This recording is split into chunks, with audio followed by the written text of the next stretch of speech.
कैसा लगेगा आपको ये जानकर जब मैं आपको बताऊंगा कि भाई राहुल गांधी ने फाइनली अमेरिका में जाकर पीएम मोदी की तारीफ कर दी। वैसे राहुल गांधी की जब भी विदेश यात्रा की बात होती है तो मुझे चाचा चौधरी की वो कॉमिक्स याद आ जाती हैं जिनमें नाम होता था कि चाचा चौधरी चले अमेरिका, चाचा चौधरी चले नॉर्वे, चाचा चौधरी चले नामीबिया। उस तरह के जो किस्से होते थे ना चाचा चौधरी के, उनको पढ़ के या राहुल गांधी की यात्राओं को देखकर आज मुझे उन्हीं टाइटल्स की याद आ जाती है। खैर, वापस लौटते हैं हमारे मुख्य मुद्दे की तरफ। तो भाई राहुल गांधी ने वाकई में पीएम मोदी की तारीफ करी, लेकिन तारीफ करते ही उन्होंने कह दिया कि भैया 2024 में विपक्ष मोदी सरकार को चौंकाने वाला है और 24 में मोदी जी की हार होगी। अब देखिए, सीधी सी बात है, यहां पर राहुल गांधी जी काफी बड़े बड़े सपने लेकर चल रहे हैं और सपने देखने में कोई गुरेज नहीं है, क्योंकि सपने इंसान बैठकर कहीं भी देख सकता है।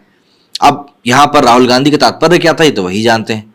दरअसल कांग्रेस नेता राहुल गांधी इन दिनों अमेरिका के दौरे पर हैं, जहां वे लगातार मोदी सरकार को निशाने पर ले रहे हैं, क्योंकि शायद भारत में तो अगर वो निशाने पर लेते हैं तो उनका मजाक पहले बन जाता है। खैर, राहुल गांधी ने यहां पर केंद्र सरकार पर संस्थाओं को कमजोर करने, विपक्ष को प्रताड़ित करने और फोन टैपिंग जैसी गंभीर आरोप लगाए। हमला बोला, लेकिन एक मुद्दा ऐसा रहा जिस पर कांग्रेस नेता मोदी सरकार के स्टैंड से सहमत भी नजर आए और विदेशी धरती पर इसकी जमकर तारीफ भी करी। दरअसल रूस यूक्रेन युद्ध पर भारत के रुख को राहुल गांधी ने सही बताया। राहुल गांधी स्टैनफोर्ड यूनिवर्सिटी में एक संवाद कार्यक्रम में हिस्सा ले रहे थे। इस दौरान रूस यूक्रेन युद्ध को लेकर एक सवाल पर राहुल गांधी ने साफ कर दिया कि वे इस मुद्दे पर मोदी सरकार के साथ हैं। कांग्रेस नेता ने कहा कि रूस के साथ हमारे संबंध है, रूस पर हमारी कुछ निर्भरताएं जरूरी हैं, इसलिए मेरा रुख भारत सरकार के समान ही होगा। आखिर हमें हमारे हितों का भी ख्याल रखना होगा। राहुल गांधी ने कहा कि भारत एक बड़ा देश है और इसके संबंध में हमेशा बड़ी संख्या में देशों के साथ रहेंगे। हमारे कुछ देशों के साथ बेहतर संबंध होंगे, अन्य देशों के साथ संबंध विकसित होंगे, यहां संतुलन जरूरी है। लेकिन यह कहना कि भारत के संबंध इस समूह के लोगों के साथ नहीं होंगे, भारत के लिए ऐसा करना थोड़ा मुश्किल है। उन्होंने कहा कि भारत इतना छोटा और आत्मनिर्भर देश नहीं है कि यह सिर्फ एक साथ संबंध रखे और बाकियों के साथ ना रखे। कांग्रेस नेता ने चीन को लेकर कहा कि लोकतांत्रिक दुनिया गैर लोकतांत्रिक चीन का मुकाबला करने के लिए एक विजन के साथ आने में विफल रही है। उन्होंने उत्पादन और निर्माण के लिए एक नए सिस्टम को लाने की जरूरत पर जोर दिया, जिसमें अमेरिका और भारत साथ मिलकर काम करेंगे। चीन के अगले 10 साल में भारत के रिश्तों को लेकर राहुल गांधी ने कहा कि यह अभी कठिन है। मेरा मतलब है कि उन्होंने हमारे कुछ क्षेत्रों पर कब्जा कर लिया है। ये बहुत आसान रिश्ता नहीं होने वाला। भारत को इतनी आसानी से किनारे नहीं धकेला जा सकता है। राहुल गांधी ने कहा कि मुझे लगता है कि कांग्रेस पार्टी लोकसभा चुनाव 2024 में बहुत अच्छा करेगी और लोगों को चौंका देगी। गणित लगा लीजिए, विपक्ष अपने दम पर एकजुट होकर बीजेपी को हरा देगा।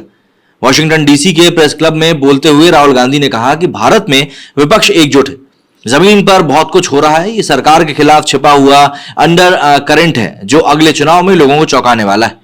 लोकसभा चुनाव में 1 साल से भी कम का समय बचा है और कांग्रेस अन्य विपक्षी दलों के साथ लगातार बात कर रही है। भारत जोड़ो यात्रा का जिक्र करते हुए राहुल गांधी ने कहा कि भारत में समूचा विपक्ष संघर्ष कर रहा है, संस्थाओं पर कब्जा है, लोकतांत्रिक लड़ाई लड़ने के लिए हम संघर्ष कर रहे हैं। इसलिए कुछ महीनों पहले हमने पूरे भारत में यात्रा करने की सोची। वहीं खुद पर हुए मानहानि केस पर राहुल गांधी ने कहा कि मैंने कभी सोचा भी नहीं था कि मैं पहला व्यक्ति बनूंगा जिसे मानहानि के मामले में इतनी बड़ी और इतनी कड़ी सजा मिलेगी और लोकसभा की सदस्यता गंवानी पड़ेगी। लेकिन राजनीतिक तौर पर इस पे मुझे बहुत बड़ा फायदा भी मिला है। तो जाहिर सी बात है, राहुल गांधी यहां पर अपनी सांसदीय सदस्यता जानने को लेकर जो बातें कह रहे हैं वो बातें शायद राहुल गांधी के जहन में काफी ज्यादा घर कर चुकी हैं। भाई ये एकमात्र तो ऐसे हैं नहीं जिनकी संसदीय सदस्यता गई है। अभी कुछ दिनों पहले मुख्तार अंसारी के भाई की भी गई है।